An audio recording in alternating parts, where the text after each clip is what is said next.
When you take on a new client, how important is it to really have a solid plan as to what you want to do with them? I think it's important for the band to feel confident with the manager, that the manager has a plan. Yeah, I think building a timeline. Nothing ever works the way it's supposed to work. First of all, it always takes longer than expected, and there's always some circuitous route where you get to where you're trying to go. But the most important thing is to have a plan, I think, but be aware of other opportunities that present themselves. There's always things that happen along that timeline that you create, that marketing plan that you create, and you have to be able to change courses quickly. I think that's probably the most important thing with a good manager, and the band has to understand and be aware that this is maybe a blueprint, an outline of what we'd like to do, but it never goes this way. There's always different things that come into play, and typically they're good things. So you have to be able to take advantage of those, then maybe circle back around. It's definitely a process, and there's no one way that any band makes it. You can talk to 20 bands that have all been successful, and they'll have 20 different stories. Today it seems that more and more artist managers are in partnership with their artists, rather than the traditional, 20% commissionable kind of arrangement that has sort of always been the case. Do you find that there are more and more financial relationships with artists and managers that are like that today than in the past? In some cases, it depends. I think every case is individual, but I think you're referring maybe to sharing in a piece of the publishing, for example, which really never was the case years ago. But I think a lot of the managers now, it's the same mentality as a label in a lot of ways, that they have to ensure they're going to make some money, and they do become partners. And it's not a traditional 15 to 20% commission anymore. They do say, okay, we're going to share in a little piece of this, we're going to share in a little piece of this, which they've always done, but now they have maybe some ownership in the publishing, as opposed to just sharing in a percentage of the artist ownership in the publishing. Now they'll actually have a piece of the publishing, for example. But there's other ways to cut the cake there too. But yeah, I think the artist realizes, I think they're much more savvy, and they're much more aware as well that, look, they're not going to, the manager spends a lot of time. There's so many things to do now. The manager's role is so much, I wouldn't say it's more important necessarily, but it's just much more work intensive. And the manager needs to be taken care of as well. And you're not just going to get on CD sales, and of course the touring is very minimal when you're building the career. And but maybe the piece of publishing can add some TV film placement money, or little things like this, cover money, or whatever. But I don't think artists have much of a problem with it anymore. I think they're aware, and it works out for both of them, I think, artist and manager. When an artist is at the beginning of their career, what's your feeling about giving away music for free? Are you for it or against it?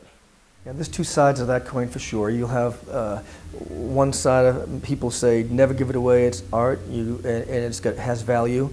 And the other side says, well, it's a marketing tool right now, like I'm writing more songs.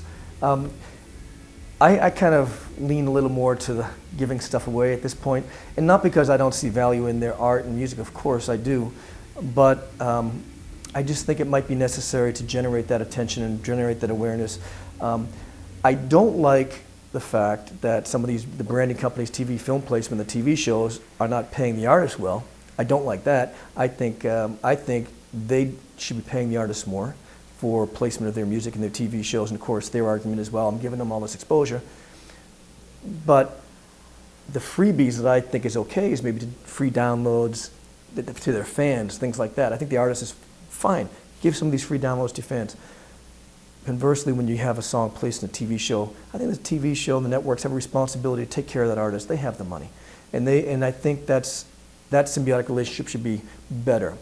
I think the TV shows, for the most part, take advantage of the artist. But the artists themselves, and they're dealing directly with the fans from their websites, and I think it's okay to be giving their songs away for free at the beginning, to generate that awareness and create that fan-band-artist intimate relationship and trust. And I really like this. Oh, I got some free songs, and they pass it around, and So I think there's two sides of that coin. This is the way I feel about it. Like I said, you always have different opposing views and thoughts on it, but that's my personal opinion. With so much radical change happening in the music industry, one of the things that I've seen occur over the last several years is how we define success.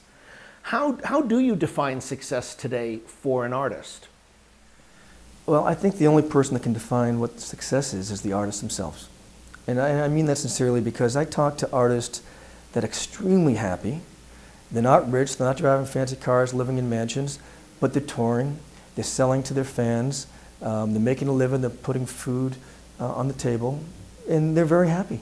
They're playing and they're very happy. And again, the other people other artists define success as having, you know, a couple of top 10 records, #1 record, and playing Staples Center and being the next Justin Bieber. That's all that matters to them, which is fine too. It's not my place to judge. It's the art. I think you just have to, that's why we go back to the conversation earlier about the artist-manager relationship. They have to know each other. They have to understand each other, and the manager has to understand what that artist wants. And then the manager has to decide whether that's what the artist wants and the manager wants. Mm-hmm. They have to understand each other. I'm sorry, I got interrupted there. I lost my train of thought for a second. It's okay. It's okay. But anyway, I just, yeah, I think it's when a manager and artist have a relationship, the manager certainly has to understand what the artist wants and to be able to help facilitate that. But like I said, some artists are very happy with this kind of a career, and that's what they want. And the other artists, they want to be playing the Justin Bieber shows, and nothing else is good enough. I think it depends on them. With major label resources drying up, do you look for alternative sources of funding for your clients' projects? Well, there's a place for money with the band. There absolutely is a need for money, especially these days, as you say, with the labels spending a lot less money, the erosion, the financial erosion, and the labels waiting for the band to be built up to a certain point before they go, you know, merge over into a major situation. And to get to that point, it takes money. I mean, there's no way around it. It does take money. I did something, I took a shot a couple of years ago, and I was on the TV show Shark Tank with one of my bands called Cab 20. And I happened to be having drinks with a friend and talking about the show, and one thing led to another, and so I ended up knowing someone that knew the executive producer. I called and said, would you be interested in doing this with having a live band on the show, which they've never had. And they thought that was an interesting concept, and went on there, and I got offered $200,000 by Kevin O'Leary. So we did get the offer, but it wasn't what I was looking for, so I said no. But what it did was it gave us tons of publicity. And the show, I think it was 14 million people. So it was like a ton of people saw the show. And it really, really helped the band. Got a ton of publicity that we couldn't even buy. It would have cost us tens of thousands of dollars to get that kind of publicity. And the fact of the matter is we really didn't, well, we did need, everybody needs the money, but we didn't need that, we didn't need the money for what they were going to take.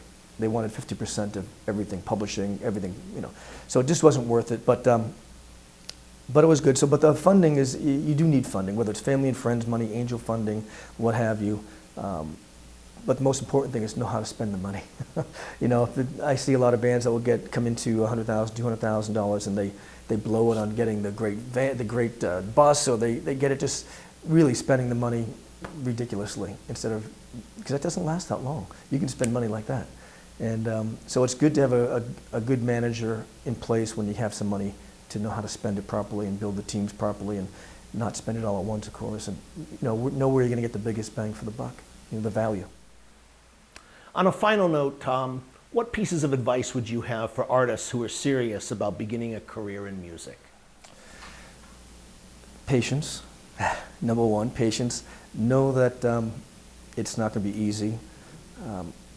Go to conventions like, you know, MUSEXPO. Meet as many people as you can. Be nice. Be humble. You don't have the greatest thing ever. Believe me, you don't. You know, that's always a funny thing. I mean, you're nice to the artists. They go, oh, this is going to blow your mind. It's the best song. It's a hit song.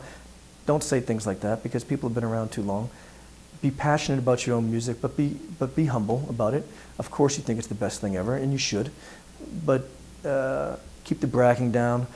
Be nice. Go to functions. Hand your music out. Follow up with a nice email. Be interested in the other person, whether it's a record executive, a manager. Don't always just talk about yourself, you know. Become friends with someone. Know that people want to work with people that are nice.